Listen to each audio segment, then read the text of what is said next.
Je dois vous avouer que j'ai beaucoup hésité à participer à S3 Odéon aujourd'hui. J'avais l'impression que je n'aurais pas trop ma place ici, entre les grands pontes de la médecine et les philosophes. Moi, j'ai 24 ans et pas beaucoup d'expérience. Mais après tout, on n'a pas besoin d'avoir un diplôme de chercheur d'or pour ramasser une pépite par terre.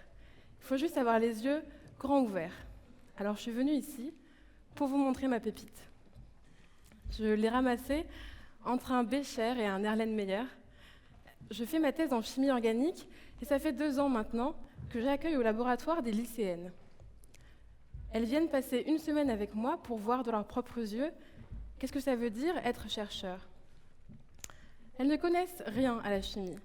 Et pourtant, chaque année, peu après leur départ, je me rends compte que j'ai fait un grand bond en avant dans ma thèse. Hasard ?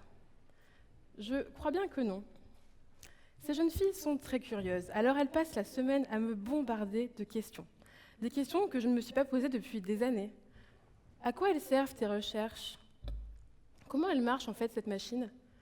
Et est-ce qu'on ne pourrait pas utiliser cette machine-là pour faire ce truc-là dont tu parlais avant ? En fait, elles remettent tout en question. Et surtout, elles proposent des méthodes pour lesquelles ma première réaction c'est « Ah non, c'est pas comme ça qu'on fait ». Comme si on n'avait pas le droit de faire autrement. En fait, les méthodes qu'on m'a enseignées sont si ancrées dans mes habitudes, je les utilise si machinalement, qu'elles en sont presque devenues des règles à suivre. Or, il y a une citation qu'on entend un peu partout, mais que je trouve très vraie, c'est « Il n'y a pas d'innovation sans désobéissance ».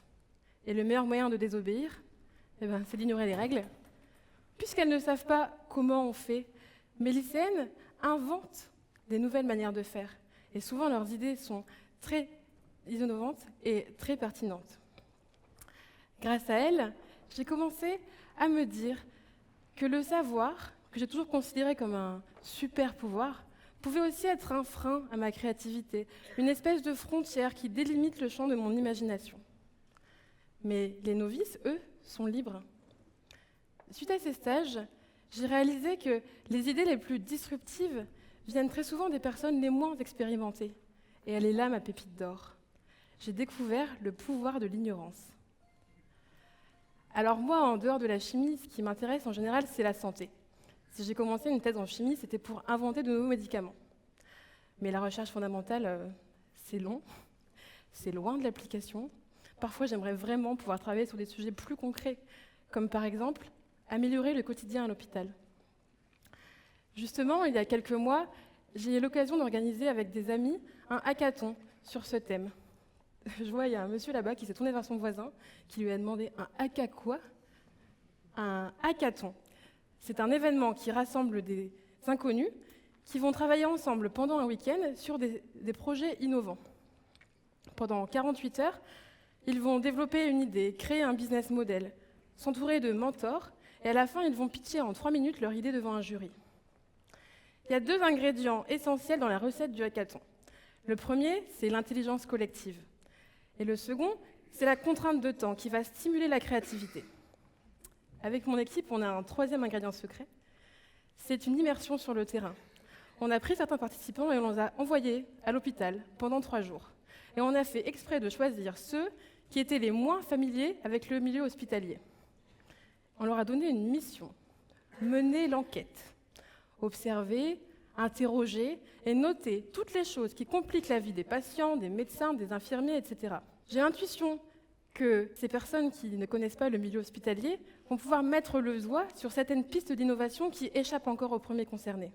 Notre premier événement a lieu en juin à Paris et il rassemble une centaine de participants. Nos observateurs se faufilent dans des services de gériatrie, de chirurgie plastique, de diabétologie et d'autres encore. Nous, on les accompagne de l'observation du terrain jusqu'à la formulation d'une problématique.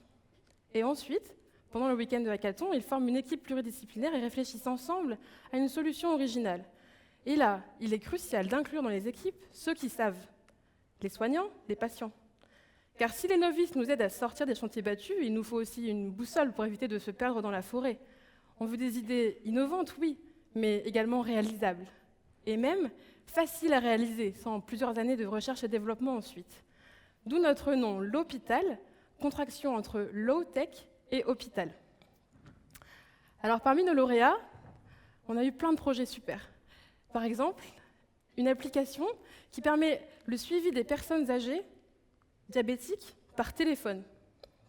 Ou encore, une application qui permet une messagerie instantanée entre les médecins et les internes qui voudraient communiquer de manière sécurisée.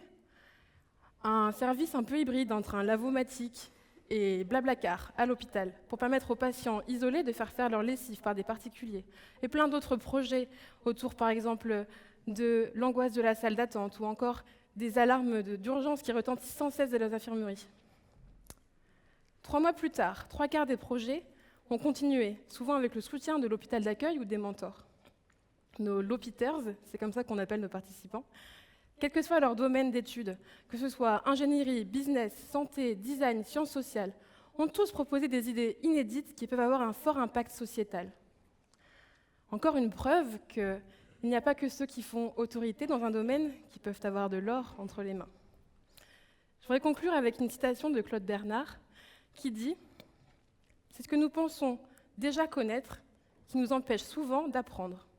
J'ajouterai que c'est ce que nous pensons déjà savoir qui nous empêche parfois d'innover. » Merci.